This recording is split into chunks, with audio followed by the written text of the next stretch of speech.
சிவபெருமானின் திருவிளையாடல் புராணம். பன்றிக்குட்டிக்கு முலை கொடுத்த படலம். மதுரை அருகில் குருவிருந்த துறை என்ற தலம், தற்போது குருவித்துறை உள்ளது.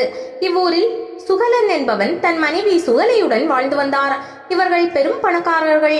பண செல்வம் மட்டுமின்றி பிள்ளை செல்வத்தையும் கடவுள் வாரி வழங்கியிருந்தார். ஆம், இவர்களுக்கு 12 ஆண் குழந்தைகள். பணம் படைத்தவர்கள் என்பதால் 12 பேரும் மிக செல்லமாக வளர்க்கப்பட்டனர். இதனால் எல்லாரும் கெட்டு குட்டிசுவரானார்கள். காலப்போக்கில் சுகலனும் சுகலையும் இறந்து போகவே சொத்தை 12 பாகமாக பிரித்தெடுத்தனர். அவரவர் தங்கள் பங்கை செலவழித்து தீர்த்தனர். ஒரு கட்டத்தில் எல்லாம் போய் வறுமை நிலைக்கு தள்ளப்பட்டனர். பசி அவர்களை வருத்தியதால் காட்டில் போய் வேட்டையாடி பிழைத்துக் கொள்ள எண்ணி அங்கு சென்று தங்கினர். தினமும் மிருகங்களை வேட்டையாடி உணவருந்தினார்.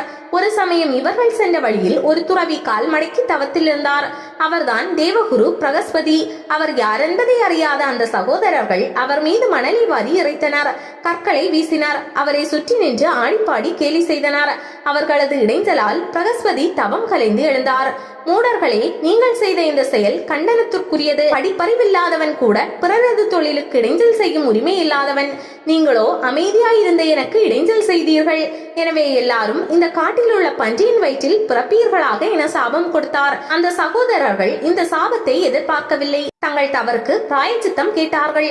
குழந்தைகளே, உங்கள் மீது இரக்கம் கொள்கிறேன். ஆனால் தவறு செய்தவர்கள் தண்டனை அடைந்தே ஆக வேண்டும். பன்றிகளாக பிறக்கும் உங்களுக்கு சரியான உணவும் கிடைக்காது. பசியுடனேயே திருவீர்கள். இறுதியாக மதுரையில் உறையும் சோமசுந்தரரின் அருளால் உய்வடைவீர்கள். மேலும் தவறை உணர்ந்த உங்களுக்கு மன்னனின் அவையில் அமைச்சர் பொறுப்பும் கிடைக்கும் என்றார். அந்த சகோதரர்கள் அங்கு சுற்றித் திரிந்த பன்றியின் வயிற்றில் பிறந்தனர். மன்னன் ராஜராஜன் அந்த காட்டிற்கு வேட்டையாட வந்தான். காட்டு பன்றிகளை அவன் வேட்டையாட எண்ணினான். காட்டு பன்றி படையின் தலைமை பன்றிக்கு இந்த தகவல் கிடைத்தது. எப்படியாவது மன்னனின் பிடியிலிருந்து தப்ப அது திட்டமிட்டது. ஆனால் அவற்றால் ஒன்றும் செய்ய முடியவில்லை.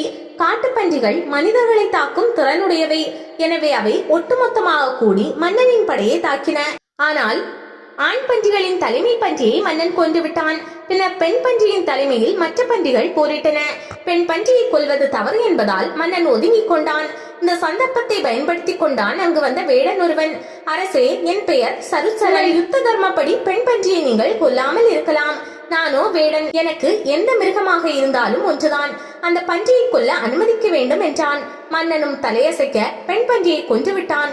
தாயையும் தந்தையும் இழந்த குட்டி பன்றிகள் காட்டில் அனாதையாக திரிந்தன. பால் இல்லை, உணவில்லை.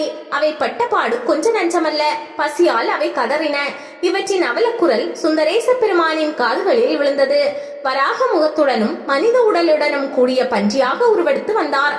குட்டிகளுக்கு பாலூட்டினார். அவை பசி தீர்ந்து மகிழ்ச்சியுடன் முந்தைய வடிவையும் பெற்றன. சிவபெருமானின் திருவிளையாடல் புராணம். பன்றி குட்டிகளை மந்திரியாக்கிய படலம். சோமசுந்தர கடவுளின் அருளால் சாபம் நீங்க பெற்ற சகலனின் பிள்ளைகள் சிவபூஜை செய்து வந்தனர். இவர்கள் சகல கலைகளிலும் வல்லவர்கள் ஆனார்கள். ஒரு சமயம் அன்னை மீனாட்சி சுந்தரேஸ்வரரிடம் பேசிக் கொண்டிருந்த போது, சுவாமி, தாங்கள் அறிவற்ற பன்றிகளுக்கு கூட உணவுடன் ஞானத்தையும் ஊட்டிய காரணம் என்ன என்பதை தெரிந்து கொள்ளலாமா என்றாள்.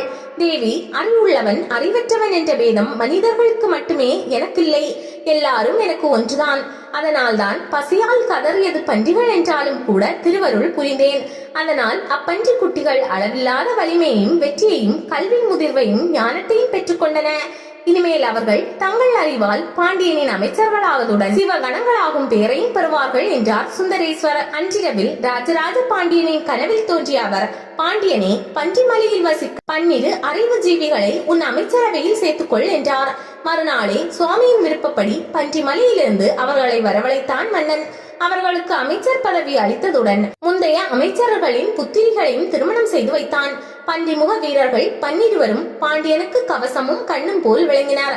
12 உடலுக்கும் ஓர் உயிரின அனைவரும் கூறும்படி ஒற்றுமையாக இருந்தனர். 12 ஈகையும் அறிவுகளும் பாண்டியனுக்கு பெருகுமாறு 8 திக்கிலும் வெற்றி உண்டாக செய்து வாழ்ந்திருந்தனர். அவர்கள் பல காலம் பாண்டியனுக்கு உதவியாக செயல்பட்டு சிவ பதவி பெற்றனர். இந்நிலையில் ராஜராஜனும் சிவனடி சேர்ந்தான்.